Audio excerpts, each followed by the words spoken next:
ওরে স্যাদারি, আমি তো ভাবছিলাম তুই মনে হয় দাঁত হাজা চুলকানির পেশেন্ট।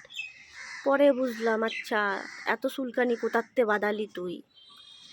আচ্ছা, এত চুলকানি তুই কোয়ান্তে বাদালি বলতো? হ্যাঁ, আমার তো মাথায় ঢুকতেছে না কিছু।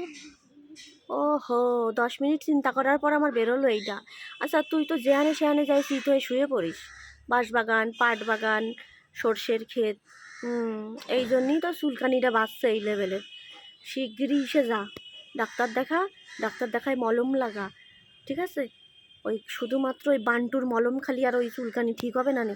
ডাক্তারের কাছে যায় একটা মলম লাগা, দেখ যদি একটু তোর চুলকানি কমে। কি দেখছো?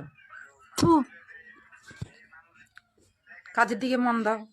বাল দেখো গাইস, আমার কিন্তু কোনো দোষ নাই, ও নিজেই করছে।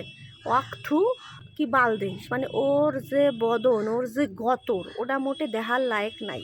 ও নিজের গতরে বাল বলে আখ্যায়িত করিছে, তা আমরা কি করব? হ্যাঁ, আর সাহুয়া তোমাকে কি কোনো কাজ নাই বোদা? ওই দেখতে গেছো, কাজ করো যাও।